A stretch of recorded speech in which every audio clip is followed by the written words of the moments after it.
Ganatimirandasya Gana Gana Salakaya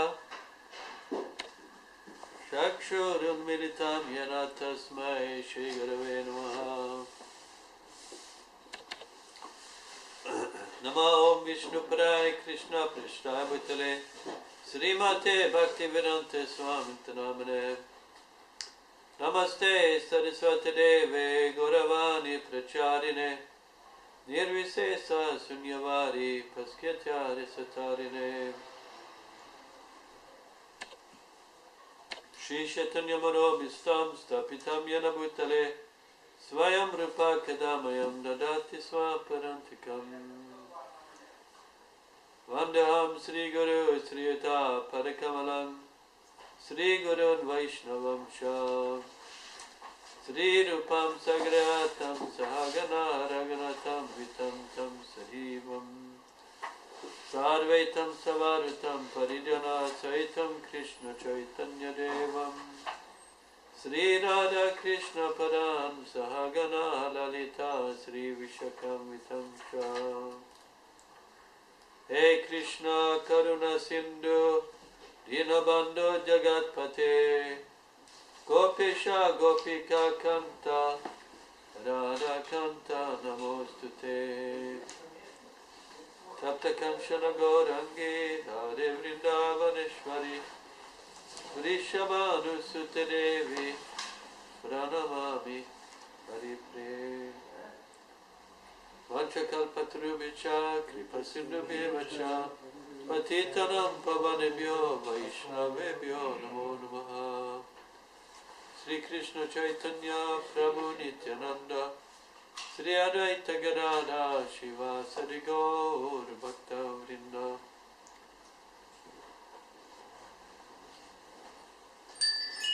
Hare Krishna Krishna Krishna Hare Hare Hare Rama Rama Rama Hare Hare.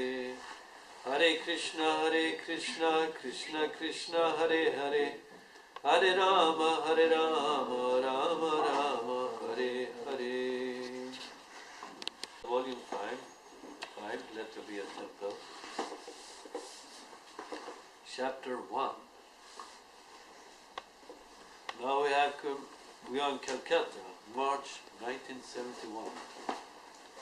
Har ni precis lite tradition? Ja, ju tradition, ja. Ja. Tradition.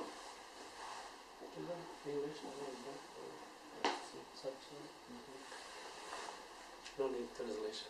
No need for translation. Hare Krishna. Calcutta, March 1971. It was midnight. Srila Prabhupada sat on a pillow behind his low desk. His light, the only one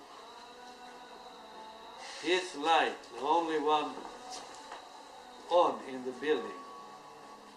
All the other devotees were in bed. On the desk before him rested the dictating machine and a volume of Srimad Bhagavatam with Bengali commentary. A small framed picture of his spiritual master, Bhaktisiddhanta Saraswati, sat between two small vases of roses and asters. On the floor beyond the desk was a broad mat covered with white cotton fabric, where a few hours before devotees and guests were sat. But now he was alone.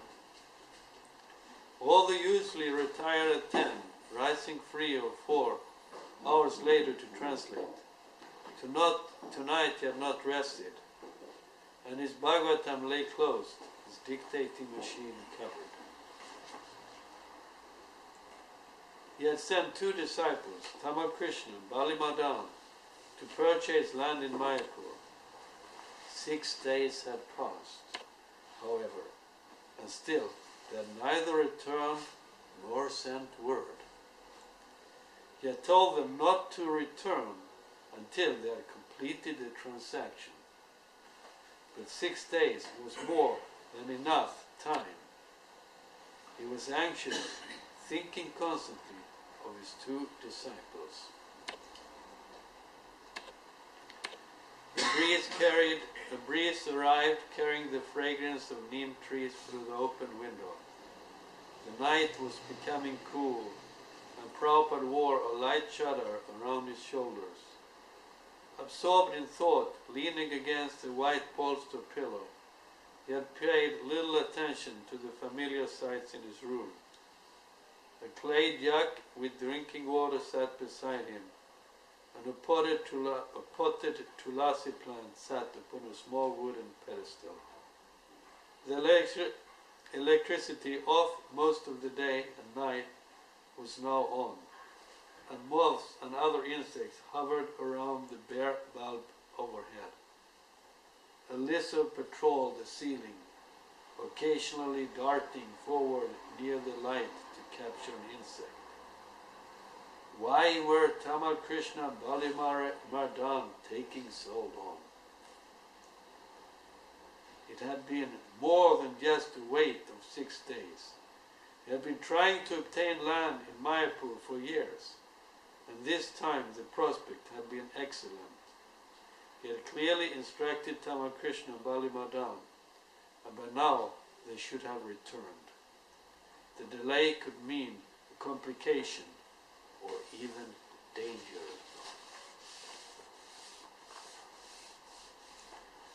The land they were trying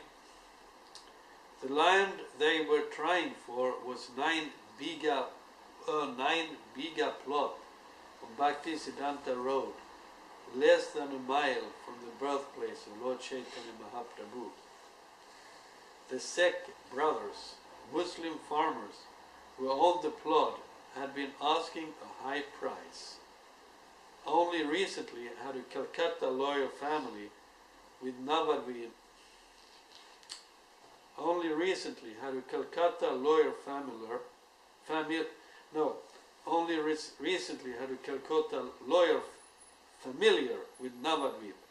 been able to seriously negotiate a fair price. The Sikh brothers had settled for 14,500 rupees, and Prabhupada had authorized withdrawal of the funds from his bank in Krishna Nagar. Thus Tamal Krishna and Lilamrita had left for Mayapur, while Prabhupada had remained in Calcutta, carrying on with his affairs, but thinking often of the activities of his disciples in Mayapur.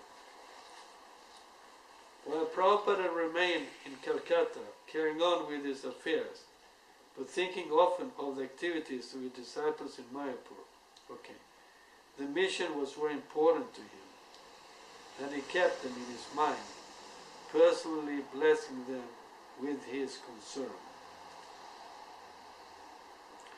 Prabhupada wanted an ISKCON center in Mayapur. It was a desire that had increased within him as his movement had increased throughout the years. He could easily visit or live in Mayapur. That was no problem, but he needed a place for his disciples. His spiritual master had ordered him to preach in the West, and now with the success of his Krishna Consciousness Society, the Western Vaishnavas required a center in Mayapur where they could reside and worship and receive the immense benefit of the Holy Dham. Bhaktisiddhanta Saraswati had stressed the great importance of Mayapur, and some of his sannyasi disciples had temples there. Why shouldn't the International Society for Krishna Consciousness also be able to take shelter of Mayapur? Since birth, Prabhupada had been aware of the significance of Lord Chaitanya and his Dham, Sri Mayapur. He had grown up in Calcutta, where everyone knew of Lord Chaitanya. And because his father, Gaur Mahan De, had been a pure devotee of Lord Chaitanya, from childhood he had sung the Bengali songs of Gauda Nitai and their pastimes in the land of Gauda. He had imbibed deeply the teachings and pastimes of Lord Chaitanya, especially after meeting his spiritual master in Calcutta in 1922. Lord Chaitanya had spent his first 24 years in Mayapur and Navadvip. Yet, since his manifest pastimes there almost 500 years ago, the places of those pastimes had been obscured, the Lord's birthright lost, and his teachings confused and misused. Despite the disciplic line of pure devotees of Lord Chaitanya, not until the advent of Bhaktivinoda Thakur, the father of Bhaktisiddhanta Saraswati, did Lord Chaitanya's Sankirtan movement and pure teaching begin to emerge. Bhaktivinoda Thakur published many books and preached to re-establish the intellectual, moral and spiritual integrity of Chaitanya Vaishnavism. He researched and explored the land of Navadvip, ascertaining the exact birth site of the Lord. Citing Vedic evidence, he established that many previous incarnations of Vishnu had enacted pastimes in Navadvip.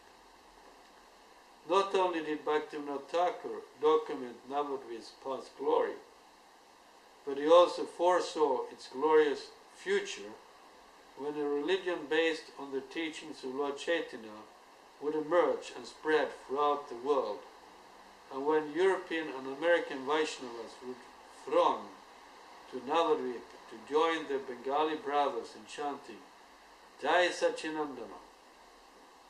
The time would come, Bhaktivinoda Thakur wrote, when in the land of Navadvip, on the plain of the Ganges, a magnificent temple would arise, proclaiming to the world the glories of Lord Chaitanya. Bhaktisiddhanta Saraswati, carrying out the desires of his father and preceptor Bhaktivinoda Thakur, had formed the Gaudiya Math for propagating the teachings of Lord Chaitanya and the glories of Navadvip Dham. He had induced a wealthy disciple to spend his fortune for erecting a temple of Lord Chaitanya's birth site in Mayapur, and he had constructed a kirtan hall commemorating the place of Lord Chaitanya's kirtanas. He had also constructed his own residence in Mayapur. He had built temples throughout India, 64 in all. But because he wanted the English-speaking world especially to take to Lord Chaitanya's movement, he had emphasized as first priority the publishing and distributing of Krishna conscious literature. Srila Prabhupada, sitting in his room in Calcutta temple, shared the great vision of Bhaktisiddhanta Saraswati and Bhaktivinoda Thakur. Yet, to enact this great vision, he had to take practical steps, and he was content to take them in the most humble way. A devotee should not simply daydream. Very good. A devotee should not simply daydream, okay. Oh, what if we had, quite good. That's good. You may dream, but don't daydream, okay. Expecting Krishna to accomplish everything with miracles. Prabhupada, however, was not dreaming idly. He was dreaming, but not idly. Working for years alone in India, he had held his plan of going to the West, and Krishna had at last fulfilled that desire. In America, in whatever circumstances, and with whatever small facility Krishna provided, he had preached, and slowly, step by step, he had met with success, realizing his vision of a worldwide society of devotees. Always he had kept his greater vision in mind, as every step forward had given him deeper satisfaction and had brought him closer to fulfilling his mission. Prabhupada sometimes told the story of a poor potter who dreamed of expanding his business and becoming fabulously rich. As the potter slept one night, he dreamed of how much land and how many houses he would have, and how he would have a beautiful wife. Yes. When the potter considered that perhaps the wife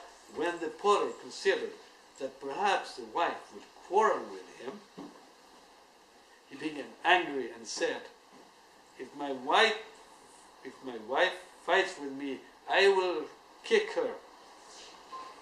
In kicking, he broke the only 2 pots in his stock and was reduced to nothing. That's the next story. On one hand, the wife shouldn't quarrel. On the other hand, the husband shouldn't daydream.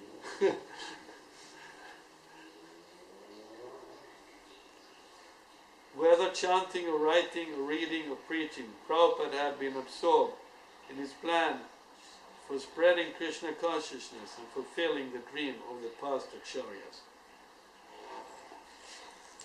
Now he was anxious to complete the next step, and for this he was waiting up past midnight, meditating on his 2 disciples and the important mission. As Prabhupada sat, wrapped in thought, let's see,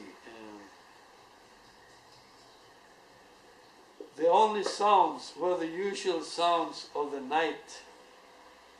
Mice within the walls, a brahmachari snoring,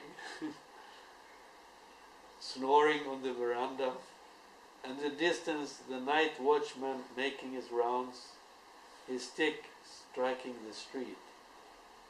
There were no cars, and only an occasional wooden rickshaw clattered along the potholed street. Prabhupada wondered if perhaps his boys had been robbed. Before sending them off, he had shown Tamal Krishna how to carry money around his waist in a makeshift cloth money belt. But it had been a great deal of money, and robberies were not uncommon around Navadvip. Or perhaps there had been some other delay. Sometimes in land negotiations involving large sums of money, the court would require that a clerk record the denomination and serial number of every note exchanged. Or perhaps the train had broken down. Suddenly Prabhupada heard footsteps on the stairs. Someone opened the outer door and now walked along the veranda just outside. A soft knock. Yes, who is it? Prabhupada asked. Tama Krishna entered and prostrated himself before Srila Prabhupada. So, Prabhupada asked, what is your news? Tama Krishna looked up triumphantly. The land is yours. Tama Krishna, okay. Prabhupada leaned back with a sigh. All right, he said. Now you can take rest.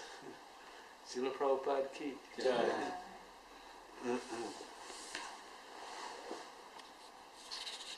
1971, I just put it where I was when this happened. That's interesting. So this is my story about me and Prabhupada. So the point is I wasn't very close to Prabhupada. But now we get a small insight what happened. Prabhupada he was dreaming, big dreams. Because here in this small, what we read, we can see he was not the only dreamer, or visionary. Bhaktivinoda Thakur also had his vision. Bhaktisiddhanta Saraswati Thakur had his vision, tried to fulfill it. And how was it? Wasn't even Lord Nityananda Prabhu telling about the glorious temple was going to come? Anyone remembers? Nityananda Prabhu? Yeah? Jiva Swami? Was it Jiva Goswami? Jiva Swami. He had a vision of. Yeah, he told Jiva Swami about the Buddha Mandir. Okay, that Advaita, okay, so he told, okay. So there was a vision there. And then back to Nataku, when you go to Mayapur, so some of you have been there, if not all of you. Not, okay. So then actually very close to a temple there. On the other side, the Jalangi, we have the Ganges, and then there's a small branch called Jalangi. And you go there on the other side, there's a big banyan tree under which they're worshipping Goddess Durga, I believe. And then that's one side of the road, and that tree you can see from the temple, our temple. And on the other side of the road, that little road, there is Bhaktivinoda Thakur's place where he was staying. And there was like a two-story building, and on top floor he was staying, and there was writing, and there was a veranda, and he could look over to the other side, the Jalangi, and there he had also a vision of a big temple, a Fujian temple. And then,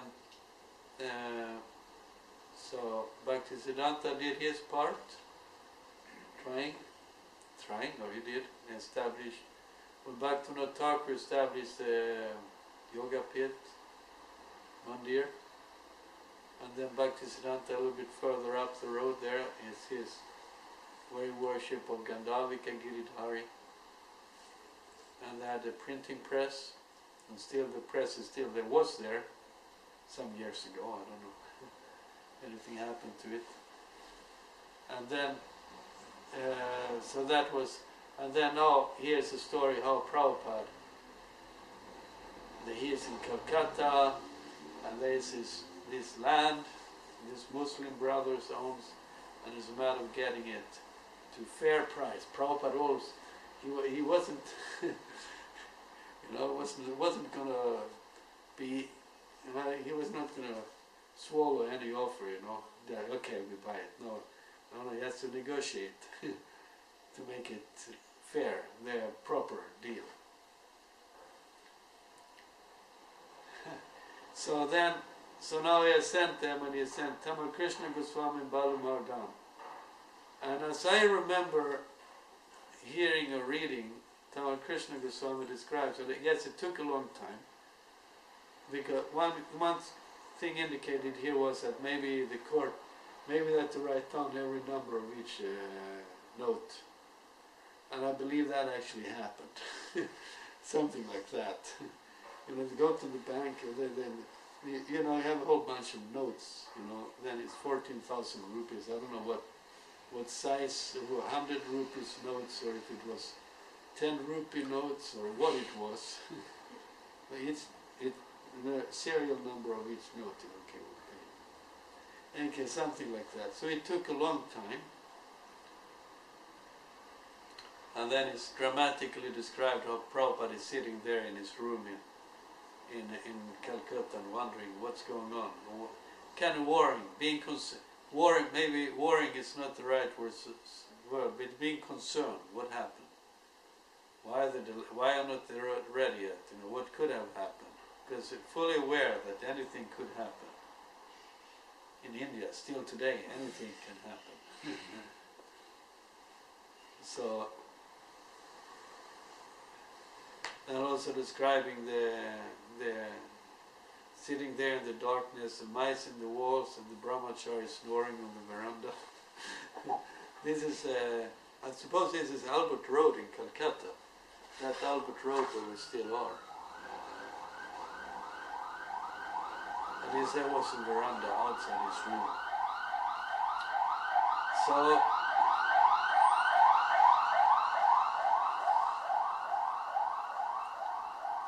So now they're coming with the good news. The land is yours. And this is 1971, March. When I joined, it was July 1970. I think it was the 9th of July. I'm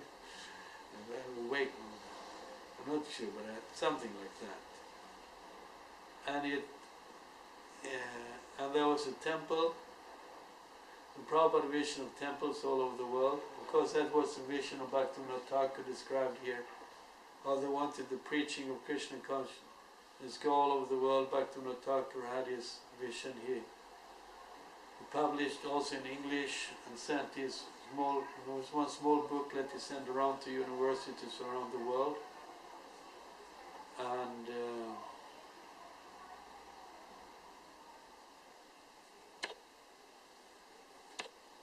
how was it? Was no? In any case, that was sorry.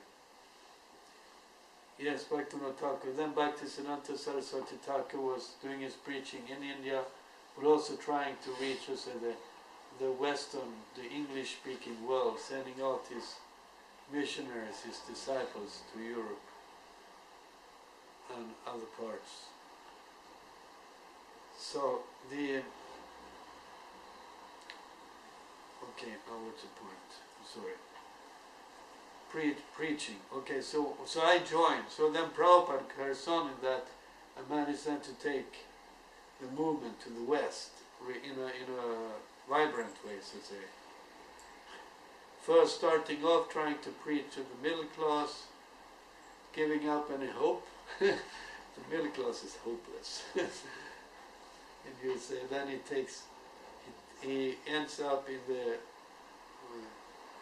lower east side of the Boweries, of the kind of slum area, what we should call it, of New York, where the drunkards and the young hippies were, and they're trying, and there he's getting a following.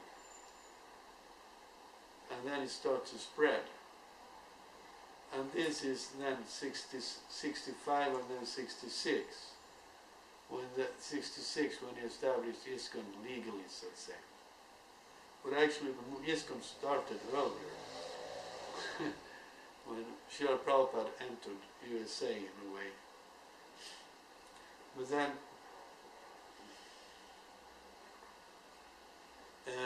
so then he's in USA, and it becomes 1, 2, 3 temples, and then we said something, and then like with 3 temples, they call it the International Society for Krishna Consciousness.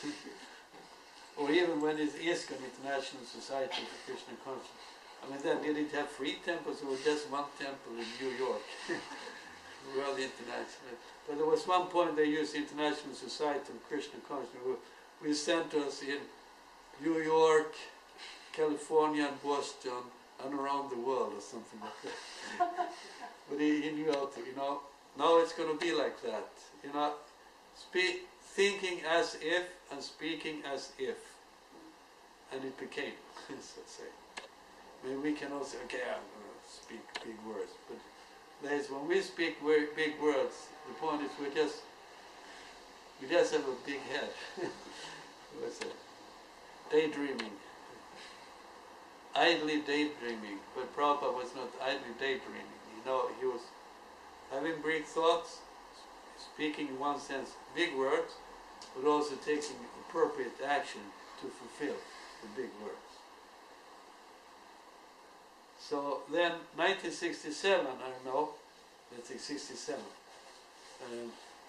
there was my godbrother Shivananda, I think, that was not already 1967,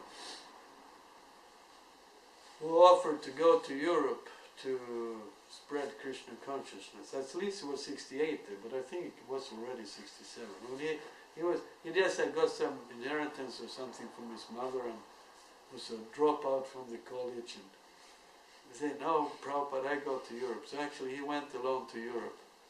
He was German, right? No, he was not German, but he went to Germany. Maybe he knew a little bit German, I don't know. No, he was not German. He was from America, and he's born in America. I don't know if his parents were from Germany, but he went there, and then he maybe didn't do much in one sense, but he tried, and that was Hamburg, not Hamburg. Well, he went to Europe, and I think he got kicked out of England and ended up in Amsterdam and then in Germany. Like, strange guy coming out of nowhere with a shaved head and Sikand hotel, something like that. But then Prabhupada sent the free couples to England and taught them how to sing and whatever a little bit, you know. And with that, they went to England and established ISKCON, Krishna consciousness there. Also meeting with the Beatles, you know, like far out how they could meet with the Beatles. But actually, the Beatles then, as described in some other book, or George Harrison in another, which book was that? I don't know. My memory is not so good. But this I remember. They're describing how, if that was in Rancher's book, When the Sun Shines, then yeah, there you mentioned that actually when Mukunda and was it Janaki and the other, they were on the west coast in San Francisco, if it was somewhere. They was in this hippie scene, and they were performing in some kind of hippie club there. Actually, later on they came to know George Harrison went there kind of in the background and participated. I remember reading that. And also getting this record that was produced in New York with Prabhupada. Getting that and listening to it and singing the Hare Krishna mantra. So then, when George Harrison, when they actually came to England, and then Guru Das and Shamsunda managed to get close, and immediately, oh, where are you? I've been looking for you. Because actually they unknowingly have been in contact with, actually they have been in contact there. Okay, so that takes off something. So here is, yeah, so there's going to happen something. So, you know, things like moving, I mean, Prabhupada was brave, but was not foolish. But he knew what steps, and he depended on Krishna. And using whatever facilities, whatever the good disciples came, good or bad, whatever they came, you know, if they could do something good, you know, we could say in one sense be opportunists, taking the opportunity of using it for the sake of serving Krishna. So that way the movement was kind of spreading, and here, why not do like that? Yes. So so there was kind of England there was going something on, and there was something going on in Germany. There was Shivananda came there, and then I think Hansuduta went there. I don't know exactly what's it. No, Hansuduta and his wife him about that. Hansuduta, he was as a German background, and he knew some German. His parents, he had actually been born in Germany and grown up the first years, and then his parents moved to USA. But then he came back to Germany, helping Shivananda, and so my first sight of the devotees were 1969. I believe it was devotees I saw, because I can't figure out who else it was. In Hamburg, on the red light district. Yes. If you go to Hamburg, you know, I was a young boy. You know, where should I go in Hamburg? But to see the world, trying to understand what life is about. It wasn't easy. The red light district. No, then there's a Reeperbahn. It's a big street where there's going, and there's a lot of bars and restaurants and these clubs, and there they have these door guards. The door guards' business there is not to throw out people, but to throw in people. Come in this way. And they're on a side street, so this was like a hippie scene there. It was partly part. In any case, side street there was some kind of a hippie club with some psychedelic club. I didn't smoke anything myself, but it had this